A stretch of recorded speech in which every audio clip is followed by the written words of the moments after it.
R by the way guys, so এখন আমরা যাচ্ছি কক্সবাজারের একটা সিক্রেট প্লেস, যে প্লেস অনেকেরই অজানা।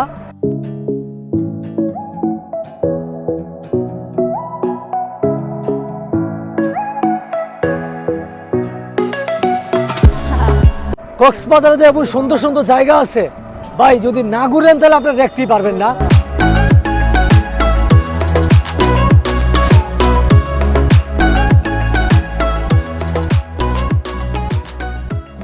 আর আমার সাথে বরাবরের মতন যারা যারা সবসময় থাকে তারাই অবশ্যই আছে, মাহবুব, নাদিম, আর ওই যে আমাদের শাওন সামনে বসছে, আর আমাদের পঙ্খিরাজ ড্রাইভার আছে। ভাই অনেক সুন্দর, ঠিক আছে। যারা যারা ভাই কক্সবাজার আসবেন অবশ্যই অবশ্যই ভাই চপলন্টি যে এলাকাটা আছে, মানে ঘোরার যে জায়গাটা আছে, অবশ্যই সেই জায়গাটা দেখে দেবেন। এত সুন্দর পরিবেশ, এতটা অমায়িক পরিবেশ ভাই, আপনার না আসলে ভাই অবশ্যই বুঝতে পারবে না।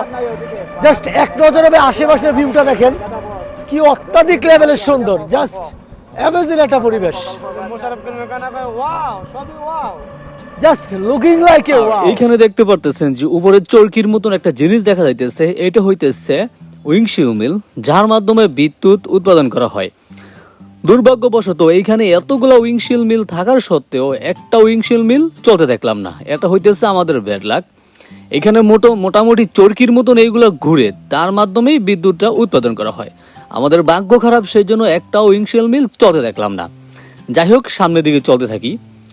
এটাই হইতেছে চপলটির সেই ব্রিজ, যা হইতেছে চপলটির সৌন্দর্যের মেইন উৎস।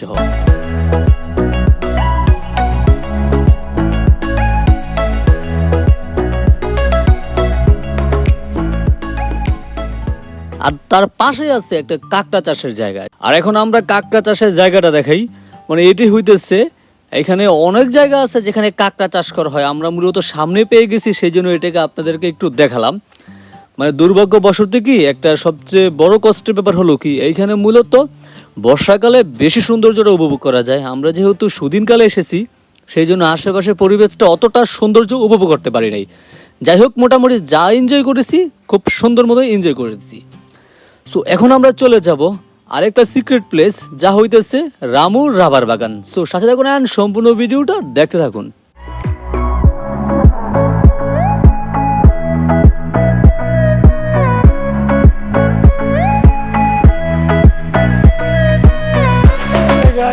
এটা হইতেছে রামু রাবার বাগান। এইগুলা দিয়া মূলত এইখানে একটা ইয়ে আছে, মানে এরকম ভাবে রাখে, এইখানে ছোট্ট একটা পাইপের মতন দিয়ে দেয়।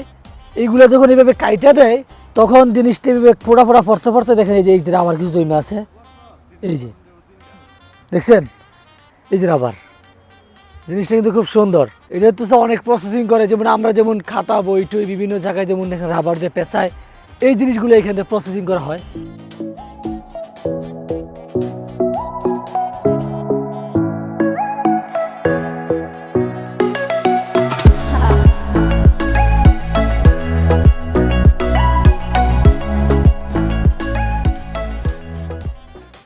আর এখানে পুরোটা যা আছে পুরোটাই হইতেছে রামু রাবার বাগান।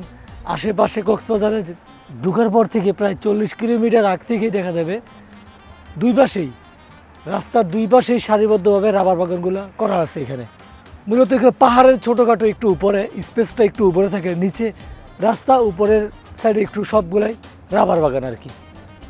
চোখ যেই দিকে যাইতেছে সব দিকেই মূলত রাবার বাগান আর কি। সো এখন আমরা রাবার বাগানটা ঘুরে দেখি, তারপর বাকি কথা হবে কক্সবাজার যাওয়ার পরে।